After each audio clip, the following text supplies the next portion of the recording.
Well, welcome to the podcast. Thank you for clicking this video. I am so grateful that you are here. This is the Vitality Podcast. I'm Kyle Thomas, and I'm super excited. This is episode 7. We're getting the ball rolling, and if you haven't checked out episode 6, I was talking about the love of God, and if you haven't checked that out, go check it out. I'll put the link in the bio. And we're just here to talk. I got an exciting guest on the show for episode 7, and this is the most excited I've been. We believe that this is where we're gonna just have conversations about the ability to live and develop with God at the center of our life. That's the focus, and so the vision is to bring people on who offer a different perspective on that, a new light, a new, So that's exactly what we're doing. We got a special guest. It's my friend, my brother. I've known him for about 9 months since living in Miami, and this dude is consistent. And I would just describe him as, somebody you can look up to. He carries himself in such a way. So I'm grateful that he's here. Without further ado, I'd love to introduce to you Chris Mazzara. What's up, my man?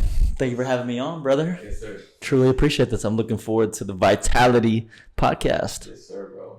Yes, sir. So you got a podcast of your own, and so I'm just grateful that you're here. I can learn a thing or two from you. You've got 50 episodes, so it's the 4 a.m. motivations. Go check it out on Spotify and all platforms. And yeah, bro, I'm just grateful you're here. How you feeling? I'm good, man. I think anytime you can join together with another man of God and talk about God and talk about how God moves in our life, it's only going to bless us. Yeah. So I think it's just an iron sharpens iron night, man. It sure is, bro. And that's how I met you, bro. I'll never forget when I came to Miami. Cruise season had started, and if you don't know what crews are, that's just a small group at our church. We go to the same church, and I was driving with June, and he was like, "Yo, bro, I can't wait for you to meet Chris." Yeah, bro. And I was just like, "All right, let's do it." And so, yeah, he wasn't lying, bro. Ever since I've met you, it's been an honor, bro. I consider you like a big brother, and I'm excited for this conversation. Let's just dive right into it. We're talking about consistency. And just I think that you live a consistent life, and from what I know and from what I've seen, and just your content, you run a business, you're a business owner. Tell us a little bit about yourself, what's your kind of your background, your story?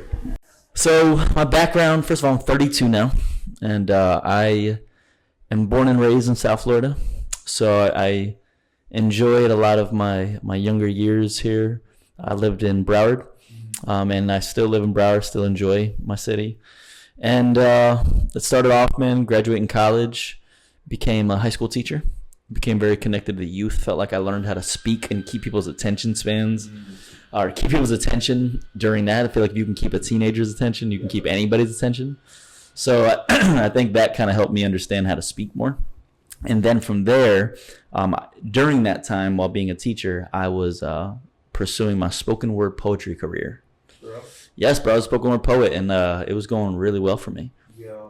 It was going well, man. We had cool opportunities, got to travel a little bit, got to perform, had a TED Talk, and during that TEDx is kind of what opened some more doors of motivational speaking, where people started asking me hey, come to our college, come speak to our students here, come speak to our staff, and would travel around to the universities, and I started actually combining spoken word poetry with motivational speaking. And it's somehow God, even back then, I don't know if I could fully classify myself as a Christian, but I've always been centered with God in my life. And back then it was always kind of all right, we're going to talk about God, we're going to talk about my story, and we're going to throw in some poetry here. Yeah, bro. So it was dope. It was some good stuff, man. And I don't necessarily write poetry anymore. I think the pen's gone a little dull, but it's because the next chapter, once the motivational speaking got up, I eventually got to work with Tony Robbins. Huge honor. Be a coach on his team, personal and professional. And during that time, I had the opportunity to continue to grow with his company and possibly be on stage with him and speak and all these great things. And I felt like God was at a crossroad with me, wondering if I should actually grow with Tony and grow off another man's name, or if I am meant to plant my own thing and start to really do this. So I felt very convicted. Like everybody was like, Chris, what are you talking about? Of course, go with Tony, man. Of course you should stay there and you should be on stages. But no matter who I consulted with, I always knew in my heart, like, no, I'm going to do my own thing. Like I think God wants me to do my own thing. And ever since, man, we've been self-employed with a coaching consulting company. And we're 8 months strong of self-employment, where we took that leap away from my past job. And, as I've shared with you before, it's a risk. It's not any day is the same. And there's a lot of ups and downs, but I love it. And I'm very grateful for it. But that's all on the kind of the professional story. I am married, been married for about 1.5 years now. Love my wife. She actually went to the same high school as me, and we reconnected about 8 years later at a kind of a reunion thing. And as soon as I saw her, I was like, yeah, that's my wife. We literally had a conversation that night. She was sitting next to me, and she was actually kind of on the endings of a somewhat relationship. But I think that night I literally left the dinner and I prayed to God and said, okay, doesn't matter how long I need to wait. I know that's my wife. Bring her. I'll be ready. I'll be waiting for her. I ended some things of some of the girls I was talking to at that time. And I just waited. And 3 months later, we were dating. Yo, bro. That's a story, bro. Okay, so that's a lot to unpack. I just learned so much about you, bro. But I know that you've been super honest and super, just vulnerable about who you are and, your story. And, your transition into being self-employed and all that. So, I've heard bits and pieces, but bro, that leap of faith and just saying God's got something for me, and just being mentored by Tony Robbins through that coaching thing, it's just crazy, bro. It's just an honor that you're here on this pod right now. And I guess my since we're talking about consistency, bro, during that transition of saying okay, God, I'm gonna take this leap of faith, start my own business, and continue to speak. How did you get consistency in your life in such a time as that? Yeah, it was the hardest I've ever worked in my entire life, because working with Tony Robbins was a grind in itself. Add nothing else to your life, and that is a lot of work to take on. So the challenge was building my business. That requires a lot of work. Mm-hmm. So I think the basic answer to it, man, is just consistent structure. Yeah. I think people say I don't have enough time. I think you got to make more time. Mm-hmm. You have to find ways to make more time in your day. And I think we all can, but it comes on the other side of sacrifice. We do have things in life that sometimes in certain seasons we need to sacrifice. Yeah. And for me, what that meant was waking up every morning at 3 a.m, working from about 3 to 5, going on a prayer walk, praying over the business, praying over this decision, and then going to the gym, then working all day with Tony Robbins, then getting to some business time at the end of the day, and then it was rinse, wash, repeat, 7 days a week. I served a lot with Vu on Sundays at that point, so Sundays was less work for sure, but I did that for quite some time, and God brought the harvest, man. Yeah. So I think we all need structure and routines. I think as human beings, we crave structure, and we shouldn't be every day figuring out what the next move is to make. It's no, we should be operating within the flow of our systems, operating within the flow of our structure and our routines. And I think that in turn, helps you to execute more consistently. Yep. I'm such a big believer in habits, systems, routines, just the same way you are. I know this because of your content and just being around you.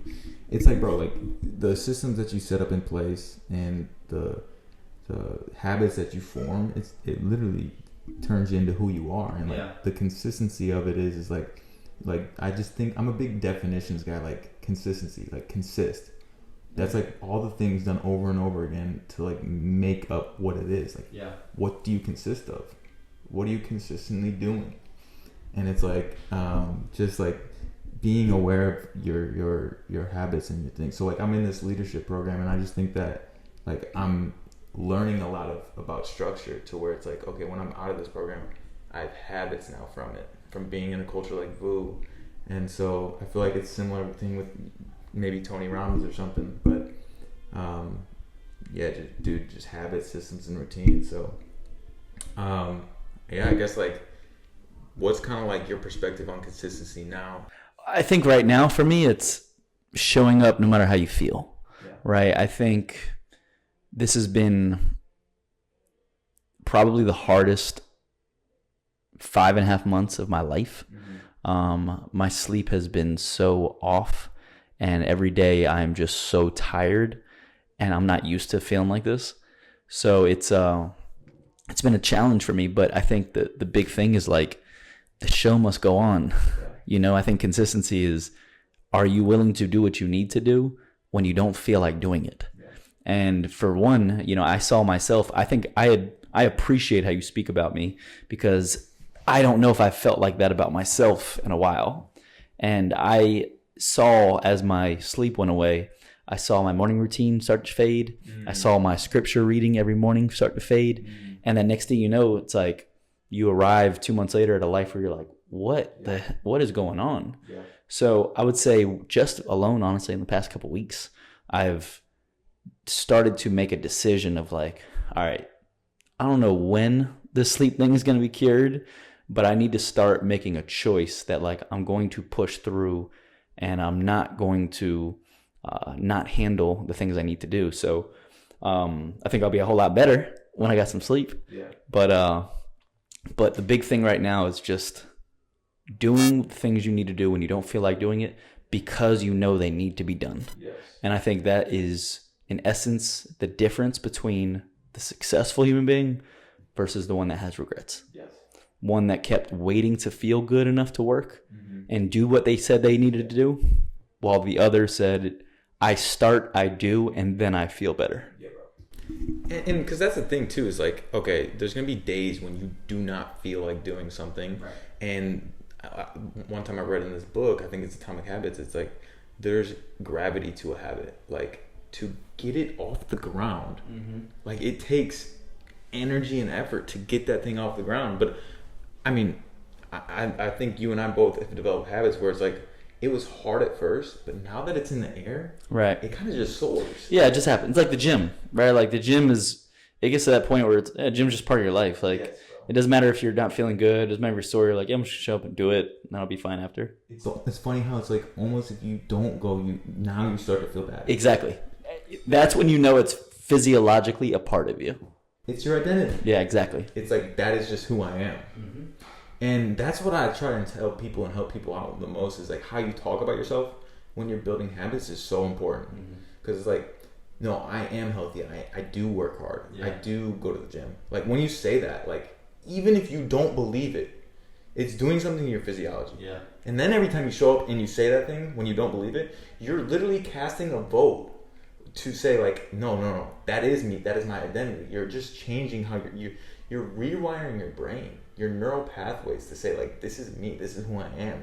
And now we're talking about consistency. So it's like, now over time, the more you do it, like now you're saying, no, I am consistent. Yeah. And that's where it's like, where you said, it's like, what is success then? Success is just saying, no, I'm focused on my habits, on who I am and my identity. And like, I know who I am.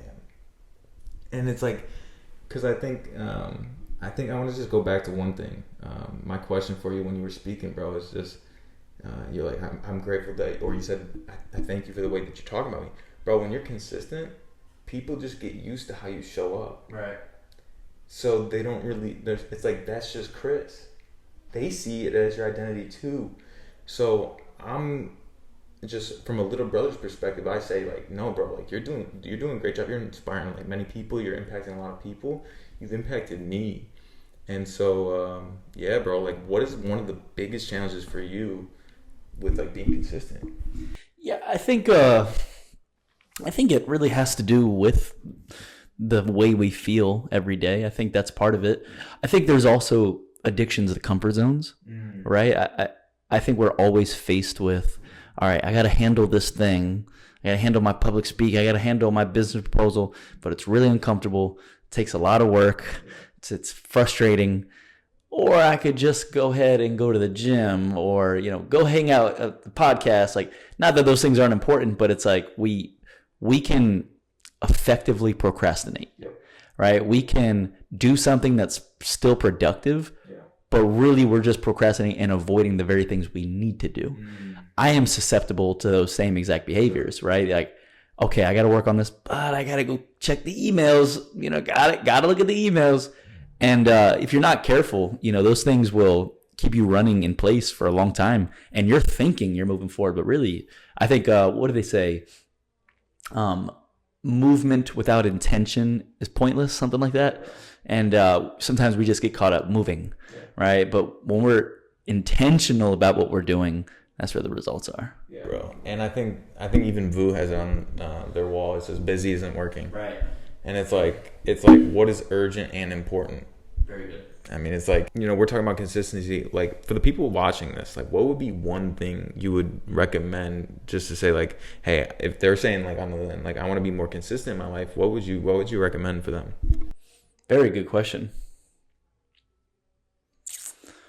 I think a couple things. I think there's many ways you can talk about this, but I would say number one is understanding what life is. I believe life is about growth, giving, and love, right? I think those three things, when we look at the life of Jesus, it's really embodying those three things: loving people, growing and improving and getting better, and your calling, and then dedicating yourself with all that growth to giving.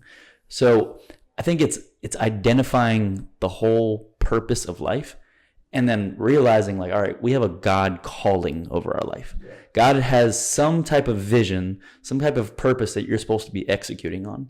Okay, well, what are all the decisions I need to start making that get me closer to it? Yeah. What are the decisions I need to stop making that are taking me further away from it? Mm-hmm. I think you quite literally need to say, like, all right, what is that God vision? What do I need to do to get there? Yeah. And what do I need to stop doing that's preventing me from getting there and possibly never getting there? So I think precision comes with a plan and preparation, right? We can be very precise in our day-to-day. We can be precise. We can be more intentional. I think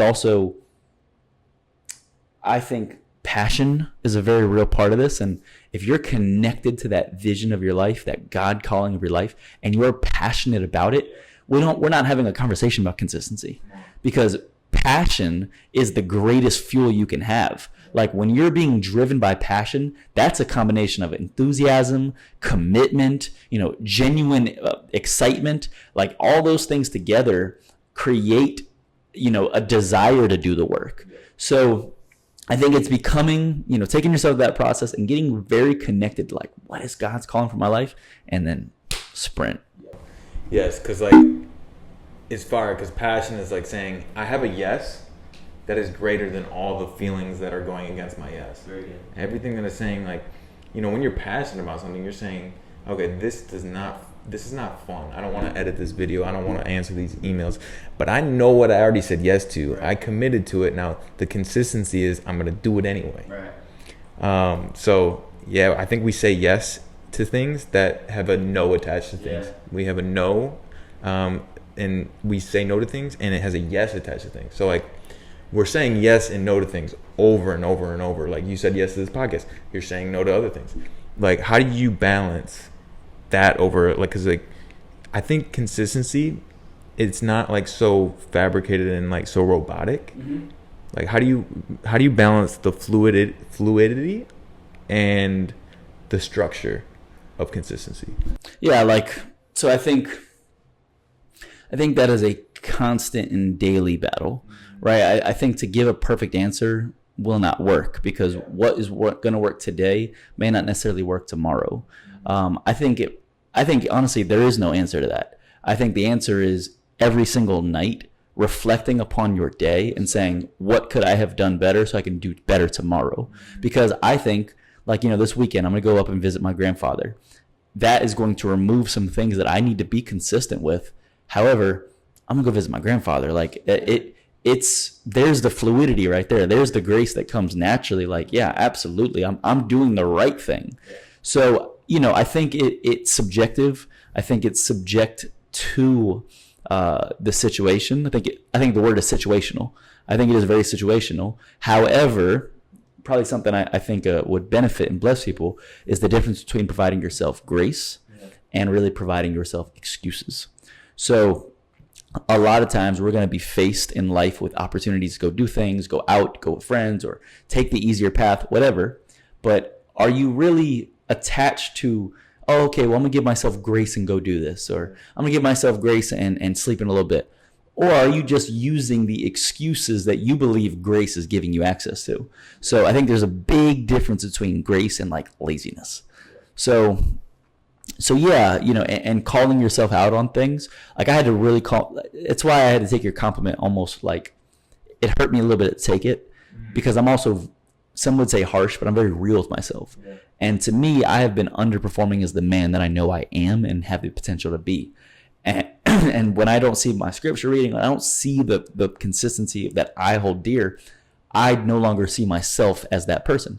So I've already been like really harsh with myself, but because of it, I'm making some changes.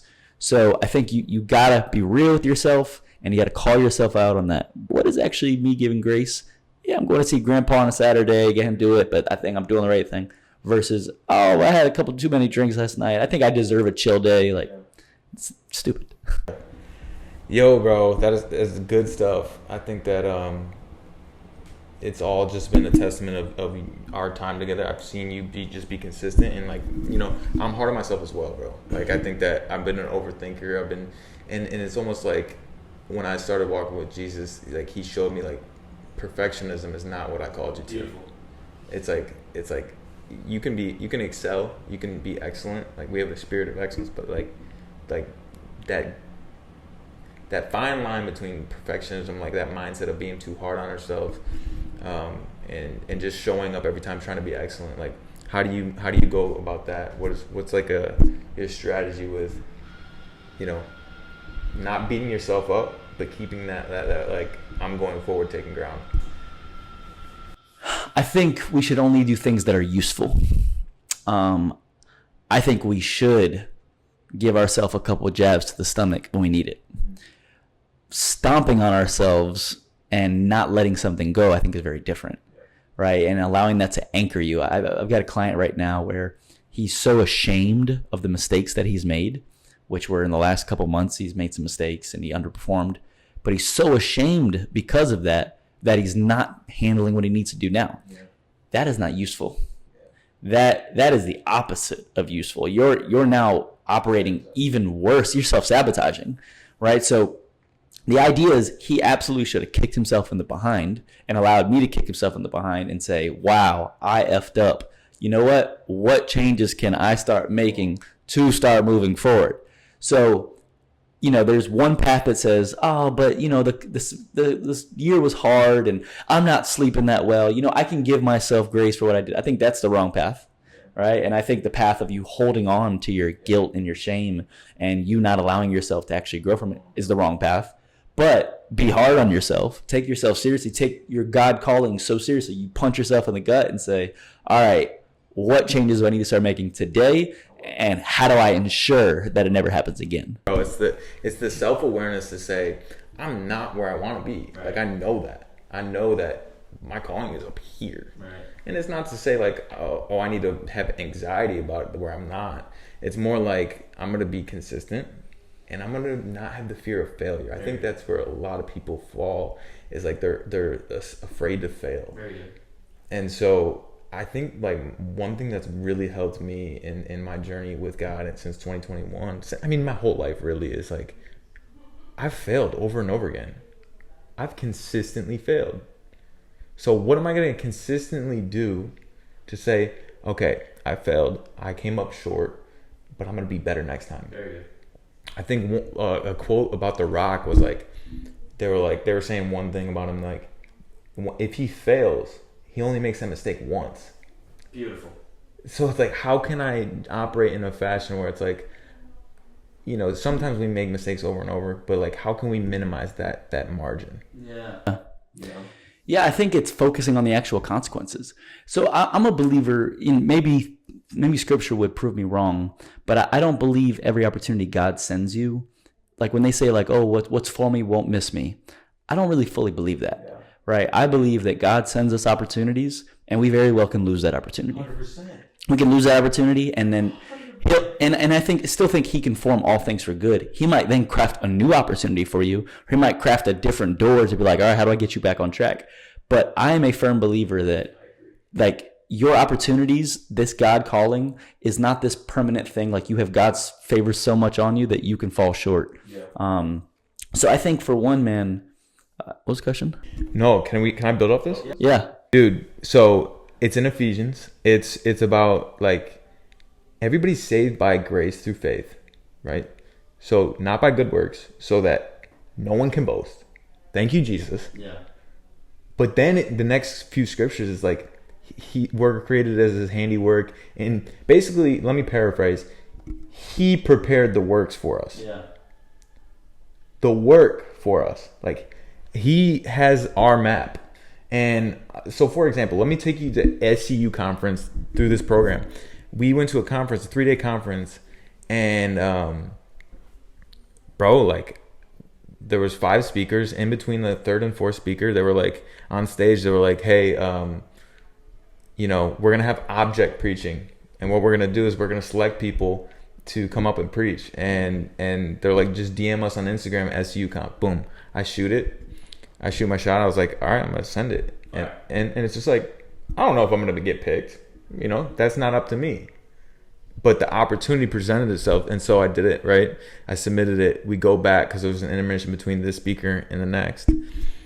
And we go back, and Dakota Duran is leading us in a little journal. And as I'm journaling to God. And guess what I get a text from, bro? SCU Conf. Let's go, bro. And they were like, we selected you to preach. And mind you, I've only been on a stage like 3 times in my life, and all of them had been at VU. So I was driving the van all the way to SCU Conf. And bro, I had my headphones on, my Beats, and I was playing Elevation Worship Lion the whole way there. Come on. It gets the people going. Gets the people going. Yeah, absolutely. So I say all that to say, like, the opportunity was there. But if I was timid, if I was shy, if I didn't step up into the end of the moment, I would have never had that, right? So it's by grace and by none of our works that we're saved. Very good. But to get into our calling. Right. And this is where you and I really are very similar. Like, that's why I look up to you in a lot of ways. And I'm like, dude, I'm super grateful that I'm in your crew, that I'm learning from you. Wow. And how you just lead so gracefully, bro. Like, people just love to be around you. Wow. And I'm being serious. So, bro, truly. Of course, bro. And I'm just super grateful for you and June. So I don't know, bro. Like, tell me about, like, how you see fit with the church. And I know that you are consistently showing up and serving. And, like, how do you see that fit in your future moving forward in a consistent basis? Man, I think serving is very possibly why God made me self-employed, right? So during that time where I was busier than ever, building my business while working my full-time job and being a husband, I was so busy, but I was serving every Sunday, every request they had, I love my city, like whatever they asked, I look at it like, oh, this is God asking me. Oh, of course, yes. And I believe God I think God rewards our sacrifice, and I wasn't doing it for a blessing. I was doing it from one. Yeah. But I wasn't surprised when the harvest came. I'm like, oh, wow, this is how it works. Like, so I encourage people, no matter what season they're in, like, no. It's not, oh, I got a lot going on. Let me step a bit further back. Yeah. It's, I got a lot going on, and God's asking me to do this. All right, I keep going deeper. Yeah. And although, it blows me away, like adding on the serving, and serving is not an easy thing whatsoever, but I truly believe God led me to being self-employed. So I think short answer is it's going to look exactly how it looks now. It just looks like, cool, you guys need that? Yes. All right, cool, you guys need that? Yes. Because I don't feel like man is asking me. I don't feel like the church is asking me. I don't feel like June is asking me. I feel like, okay, God is asking me to do this. This is for a reason. Yep, just say yes. And sometimes even like when I preached, like there was like so many blessings that came from that, you know, and so many things that came because of that. And I just think it's how it works, man. Like, I think God rewards our sacrifice. Yeah, bro. You definitely got a gift, bro. You definitely got a gift to speaking, and just like a leadership call on your life. And obviously you're using your business to steward that. And I think that he's going to provide opportunities for you in the church. And obviously, as he already has, and you killed it when you preached. Thank you, bro. Yeah, bro. To live and develop with God at the center of your life, you know, how do you do that? How do you apply consistency? I think, for one, we should never undermine the problem that we have with our cell phones. Yes, bro. And I think we should never take that too lightly, especially as we see it, what is more so considered normalcy now. I think we have to be very, very careful with. So there's 4 different ways that we use our time. And the first one is called distraction. We distract ourselves by doing things that are not urgent and not important.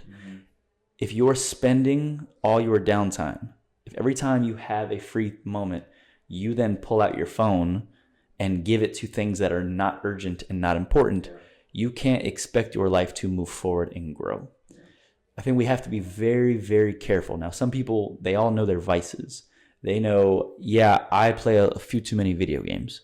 When I watch Netflix, I watch 5 episodes at a time. There's this thing that people are doing and giving their time to distraction. And I think we have to look at what distraction is, right? I think distraction can a lot of times be the enemy. If we think about God's calling over our life and we're thinking about all the things we need to do, why wouldn't the enemy just simply throw distractions at us so we get so caught off guard, like, I'm spending so many time, scrolling or on this website, and all of a sudden I'm going so far away from it and making this path so much harder than it needs to be.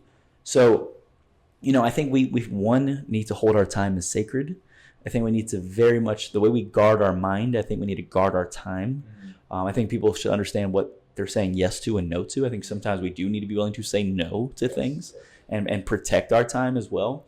But I think time is finite. And I believe, at 32 years old, I think I appreciate you calling me consistent. I think I could have been way more consistent.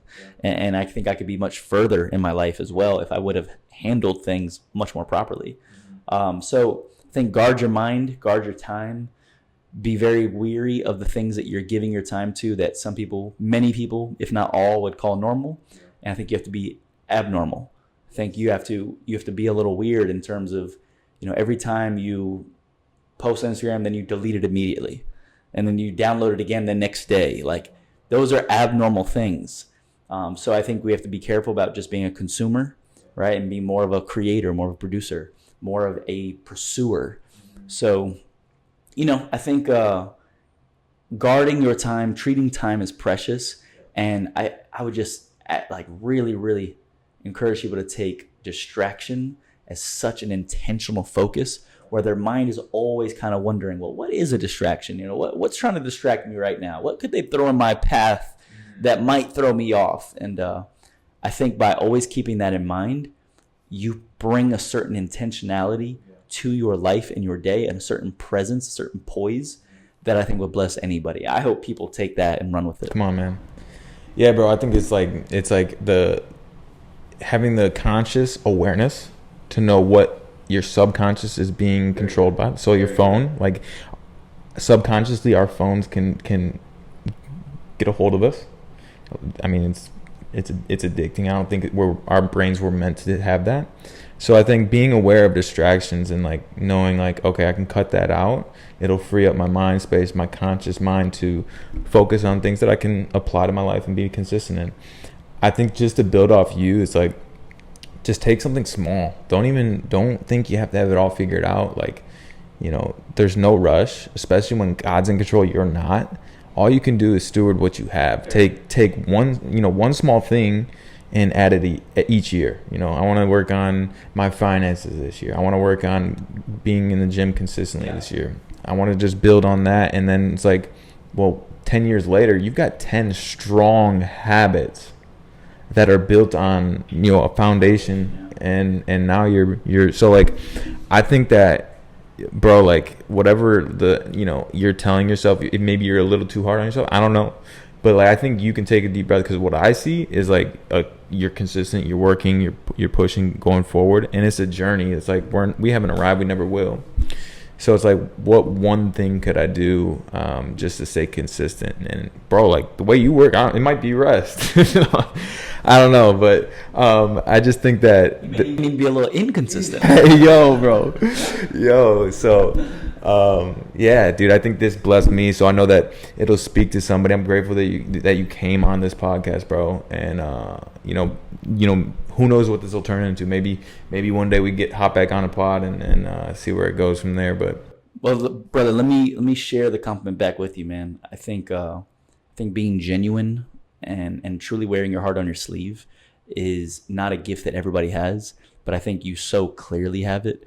I think the people that I like to be around are genuine people.